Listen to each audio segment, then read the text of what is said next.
If you want your dog to look directly at the camera while you're taking a photo of them, there are a number of ways that you can easily achieve this eye contact. And I have a full playlist with multiple suggestions down below. I'm a longtime professional photographer, so I will link those below for you. This one involves using something that is highly motivating to them. So we're looking for something that has a lot of high value interest for your dog. For a lot of dogs, a good choice is to use a favorite toy, but you can also swap that out for food if your dog is food motivated. But keep in mind with food, they're going to be a little more likely to lunge toward you, so I recommend trying a toy first. That usually tends to hold them in their space without lunging at the camera for long enough to grab that photo. So what you're going to do is hold your camera source in one hand. So you are going to have your camera or your phone in one hand. In the other hand, you are going to hold their favorite toy. And again, this could be a piece of food, this could be a toy, this could be whatever's going to get their attention. I'm just going to use toy for the rest of this conversation.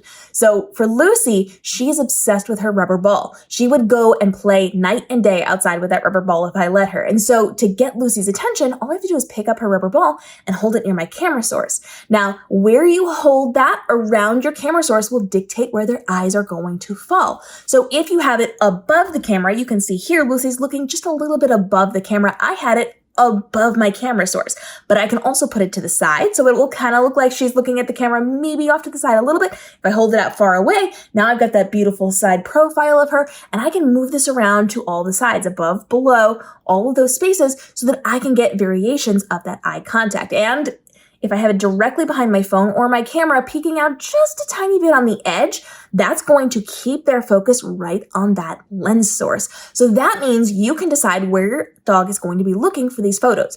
The trick is you cannot prolong this. So you cannot do this and expect this to last for 5 minutes. This is a very quick thing. You're getting 1 or 2 photos fired off, and then you're going to continue to play with them, which is why I like having a toy instead of food.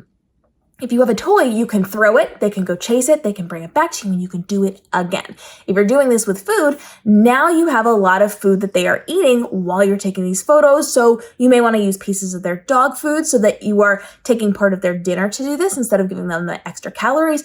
But if you can focus on a toy, that's going to work better for you. And then it becomes an engaging, fun game. If you're holding a rubber ball next to your camera source and then you throw it for your dog and they bring it back and you take another photo or 2 and then you throw it again, it's fun, it's enriching, it's a game, and they now have a positive association of you taking these photos as well as playing with them. So this is going to work really well for you. And as they get used to this, you can hold it for a little bit longer. And by a little bit longer, I mean a number of seconds. We're not talking a full minute or more.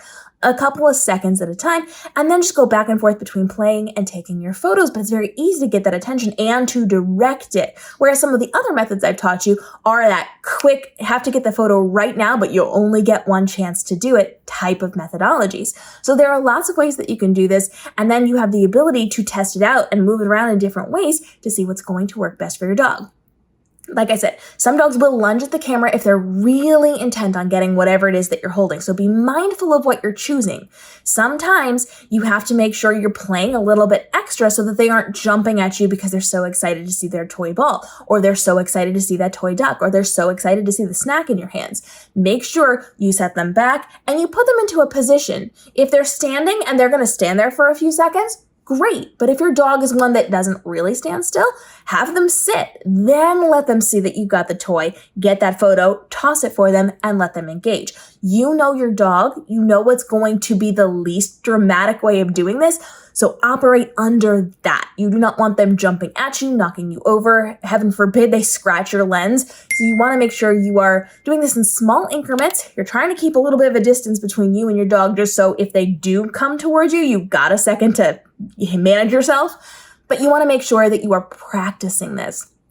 Before you try taking photos, try practicing it. Just hold it up as if you were going to do it, and then hold it, and then when they stay in place, you reward them by throwing the toy or by giving them the treat. Build it up just like you're building up any trick. This is not something that's going to magically work the first time. You have to teach them how to behave with this.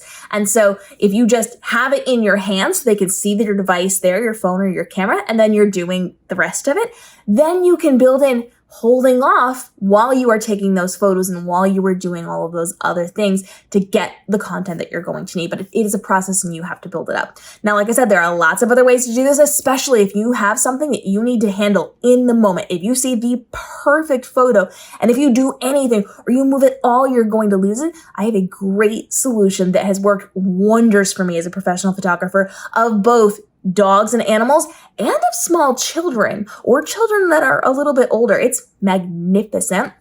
And I will link that down below inside of the playlist. There's a full dedicated playlist to helping you document your dog's life, from the photos and videos you're taking to how you're lighting them, to how you're processing them, to how you are creating all of these documentary things. So all that's down below. If you've got questions, go ahead and let me know. These things can be done with a phone or a camera, but with the training of a professional photographer, even if you are not, to help you level up what you're doing for your pup to give them the best life possible and get the best memories documented possible as well. We'll see you in tomorrow's episode.